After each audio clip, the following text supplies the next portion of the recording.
एक गांव में सपना अपने पति रामचंद्र के साथ रहती थी। सपना की सास कलावती बहुत तेज थी। उसे सपना पसंद नहीं थी। एक दिन कलावती ने रामचंद्र से कहा, बेटा, बहू दिन भर केवल घर का काम करती रहती है। इससे कह यह भी कुछ काम करे जिससे पैसा आए। तू अकेला कितनी मेहनत करेगा। रामचंद्र बोला, माँ, यह गांव में क्या काम मिलेगा। वैसे भी मैं इतना कमा लेता हूँ कि तुम दोनों को कुछ करने की आवश्यकता नहीं है। यह सुनकर कलावती गुस्सा हो जाती है। कलावती की यह बात सपना सुन लेती है। अगले दिन जब रामचंद्र अपने काम पर चला जाता है तो सपना अपने सास से बात करती है और कहती है, माँ जी, मैं भी काम करना चाहती हूँ। आप एक काम कीजिए, आस पड़ोस की औरतों से कह दीजिए कि मैं सिलाई बहुत अच्छी करती हूँ। जिससे भी कपड़े सिलवाने हो मेरे से सिलवा ले। कलावती सारे गांव में कह देती है। धीरे धीरे घर पर सिलाई का काम आने लगा। जितना भी काम आता था कलावती उसमें से चुपचाप आधे से ज़्यादा पैसे खुद रख लेती थी और थोड़े से पैसे बहू को दे देती थी। सपना बोली, माँ जी, इन कपड़ों को सीकर तो कुछ भी नहीं बचता। गांव वाले हमें नया जानकर कम पैसे देते हैं। जितने पैसे आते हैं वे तो इन्हीं कपड़ों को सीने में खर्च हो जाते हैं। सपना यह नहीं जानती थी कि उसकी सास बहुत ज़्यादा पैसे रखकर उसे थोड़े से पैसे देती थी।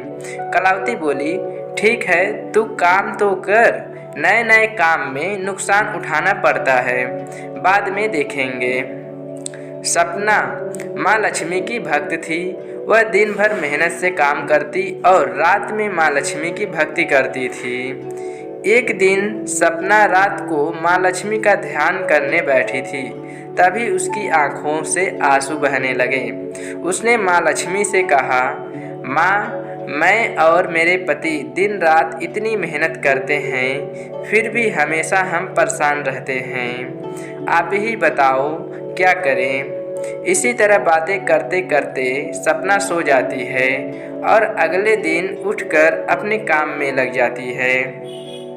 अगले दिन जब सपना सिलाई कर रही थी तभी एक छोटी सी बच्ची उसके पास आती है और कहती है, क्या आप मेरे कपड़े सिल देंगी। मेरे पास पैसे नहीं हैं। तो कलावती गुस्से में बोली, ए लड़की, पहले पैसे लेकर आ, फिर बात करना। सपना बोली, कोई बात नहीं माँ जी, मैं खाली समय में सिल दूंगी। कितनी प्यारी बच्ची है, इसे मना मत कीजिए। कलावती बोली, काम का नुकसान नहीं होना चाहिए। रात को जब तू पूजा करती है तब सिलना इसके कपड़े। सपना रात को बैठकर कपड़े सिल देती है और अगले दिन जब वह लड़की आती है तो कहती है, आपने तो बहुत अच्छा और बहुत सुंदर कपड़े सिले हैं। मेरे पास आपको देने के लिए पैसे तो नहीं हैं, लेकिन यह मिट्टी का घड़ा है, इसे आप रख लीजिए।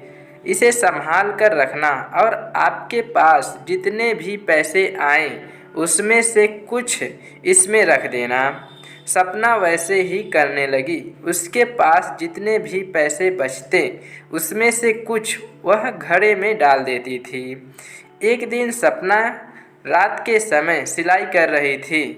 तब कलावती ने कहा, बहू, रात को क्या कर रही है। सपना बोली, माँ जी, लक्ष्मी जी के लिए चुनरी बना रही हूँ, मंदिर में चढ़ाने जाऊंगी। अगले दिन सपना चुनरी लेकर मंदिर की ओर चल देती है। रास्ते में उसे वही लड़की मिलती है। लड़की कहती है, अरे, यह तो बहुत अच्छी चुनरी है, आप मेरे लिए लाई हो क्या। सपना बोली, नहीं बेटी, ये तो मैं माँ लक्ष्मी के लिए लाई हूँ, तुम्हारे लिए ऐसी ही बना दूंगी। लड़की बोली, नहीं, मुझे तो यही चाहिए, आप यह मुझे दे दीजिए। समझ लेना, माँ लक्ष्मी को दे दी। सपना के बहुत समझाने पर भी वह नहीं मानी और सपना से चुनरी लेकर चली गई। सपना मंदिर में पूजा करके वापस आ गई। शाम को उसने उस घड़े में कुछ पैसे डाले तो घड़े में से आवाज़ नहीं आई।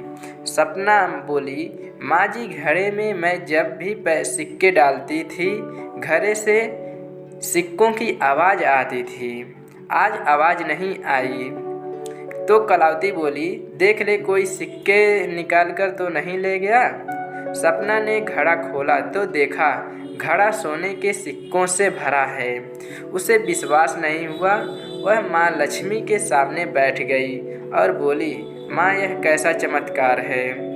इसमें तो थोड़े से सिक्के थे, फिर इतना धन कहाँ से आया। तभी सपना ने देखा माँ लक्ष्मी की मूर्ति में वही लड़की चुनरी ओढ़े दिखाई दी। सपना रोने लगी।